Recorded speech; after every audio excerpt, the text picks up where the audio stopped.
Welcome to ismart Shiva Parvati. ನೋಡಿದ್ರೆ ಗೊತ್ತಾಗ್ತಿದೆ ಅಲ್ವಾ, ಟೀ ಸ್ಪೆಷಲ್. ಇವತ್ತು ಬನ್ನಿ ಟೀ ಯಾವ ಥರ ಈಸಿಯಾಗಿ ಪರ್ಫೆಕ್ಟಾಗಿ ಮಾಡೋದಂತ ನೋಡೋಣ. ಬನ್ನಿ, ಈಸಿ ಪ್ಲಸ್ ಪರ್ಫೆಕ್ಟ್. ಅದಕ್ಕೂ ಮುಂಚೆ ನೀವು ನಮ್ಮ ಚಾನಲ್ ಸಬ್ಸ್ಕ್ರೈಬ್ ಮಾಡಿ ಪಕ್ಕದ ಬೆಲ್ ಬಟನ್ ಒತ್ತಿ. Thank you. ನೋಡಿ, 2 ಕಪ್ ಹಾಲು, 1 ಕಪ್ ವಾಟರ್ ಒಂದೇ ಸರಿ ಹಾಕ್ತಾಯಿದ್ವಿ. ನಾವು ಎಷ್ಟು ಕಪ್ ಹಾಕಿದ್ವಿ ಹಾಲು? 2 ಕಪ್ ಅಲ್ವಾ? ಅದೇ ರೀತಿ 2 ಕಪ್ಪು ಟೀ ಪೌಡರ್ ಕೂಡ ಹಾಕಿದ್ದೀವಿ. ಎಲ್ಲನೂ ಒಂದೇ ಸರಿನೂ ಹಾಕಿಬಿಡಿ. ಸಕ್ಕರೆಯನ್ನು 3 ಕಪ್ ಹಾಕಿದ್ವಲ್ಲ, 2 ಕಪ್ ಹಾಲು, 1 ಕಪ್ ವಾಟರ್, 3 ಕಪ್ಗೆ 3 ಟೇಬಲ್ ಸ್ಪೂನ್ ಸಕ್ಕರೆನೂ ಹಾಕಿಬಿಡಿ. ಅಷ್ಟೇ, ಇನ್ನೇನು ಹಾಕಬೇಡಿ.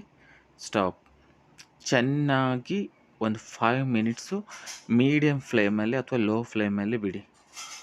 ಆ ಟೀ ಪುಡಿ ಎಲ್ಲ ಅದರೊಳಗೆ ಬೆರಿಬೇಕಲ್ವಾ. ನಿಮ್ಮ ಕೈಯಲ್ಲಿ ಟೇಬಲ್ ಸ್ಪೂನ್ ಇದ್ದರೆ ಕಲಸಿ ಅದನ್ನು ಕದಡಿ. ಇಷ್ಟು ಮಾಡಿದ್ರೆ ಸಾಕು. ಹೋಟೆಲಲ್ಲಿ ಇದೇ ಮಾಡೋದು. ನಾವು ಫಸ್ಟ್ ನೀರು ಕುದಿಸ್ಕೊಂಡು, ಫಸ್ಟು ಟೀ ಪುಡಿ ತುಂಬ ಪ್ಯೂರಾಗಿ ಬರೋದು. ನೀರು ಕುದಿಸಿದ ತಕ್ಷಣ ಟೀ ಪುಡಿ ಬಿಟ್ಕೊಳ್ಳೋದು, ಆಮೇಲೆ ಹಾಲು ಹಾಕ್ತಾಯಿದ್ವಿ. ಅದು ಹಳೆ ಪ್ರೋಸೆಸ್. ಬಟ್ ಈಗ ಥರ ಯಾವುದೂ ಪ್ಯೂರ್ ಇಲ್ಲ. ನಾವು ಇದೇ ಥರ ಮಾಡಿದ್ರೆ ಬೆಸ್ಟು. ಸುಮ್ಮನೆ ತುಂಬ ಹೊತ್ತು ಪ್ರೋಸೆಸ್ ಮಾಡೋಕ್ಕಿಂತ ಸೂಪರಾಗಿ 1 2 ಸಾರಿ 3 ಸಾರಿ ಟರ್ನ್ ಮಾಡಿ ಈ ಥರ ನೀಟಾಗಿ ಕುದಿ ಬರಲಿ.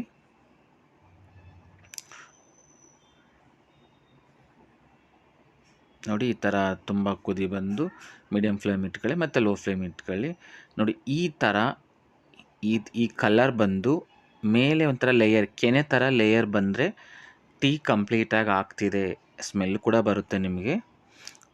ಸೂಪರಾಗಿದೆ, ಬಟ್ ಈಸಿಯಾಗಿದೆ. ಎಲ್ಲ ಒಂದೇ ಸರಿ ಮಾಡೋಕ್ಕೆ ಬರದೇ ಇರೋ ಕೂಡ ಮಾಡ್ಬೋದು. ಇದು ಮುಗೀತು, ಇನ್ನು ಸೋಸ್ಕೊಳ್ಳೋದೆ. ಸೂಪರಾಗಿ ಬಂದಿದೆ. ಬನ್ನಿ ನೋಡಿ, ಸರ್ವ್ ಮಾಡ್ತಾಯಿದ್ದೀನಿ. ಇದು ಇಷ್ಟೇ. ತುಂಬಾ ಹೋಟೆಲ್ ರೀತಿಯಲ್ಲಿ ತುಂಬ ಟೇಸ್ಟಿಯಾಗಿಯೇ ಇದೆ. ನೀವು ಕೂಡ ಟ್ರೈ ಮಾಡ್ತೀರಲ್ವ. ತುಂಬಾ ಕಷ್ಟಪಡೋದು ಬೇಡ. ಟೀ ಮಾಡೋಕ್ಕೆ ಬೆಳಿಗ್ಗೆ ಸಂಜೆ ಅಥವಾ ಮಧ್ಯಾಹ್ನ ಎಲ್ಲರ ಮನೆಯಲ್ಲೂ ಟೀ ಇದ್ದಿದ್ದೇ ಇರುತ್ತೆ. ಈ ಥರ ಒಂದು ಸರಿ ಟ್ರೈ ಮಾಡಿ ನೋಡಿ, ನಿಮಗೆ ಇಷ್ಟ ಆಗುತ್ತೆ. ಟ್ರೈ ಮಾಡಿ, ಸಬ್ಸ್ಕ್ರೈಬ್ ಮಾಡಿ, ಕಮೆಂಟ್ ಮಾಡಿ, ಶೇರ್ ಮಾಡಿ. ಇಷ್ಟ ಆಗುತ್ತೆ ನಿಮಗೆ. ಒಂದು ಸರಿ ಟ್ರೈ ಮಾಡಿ. ಬಾಯ್.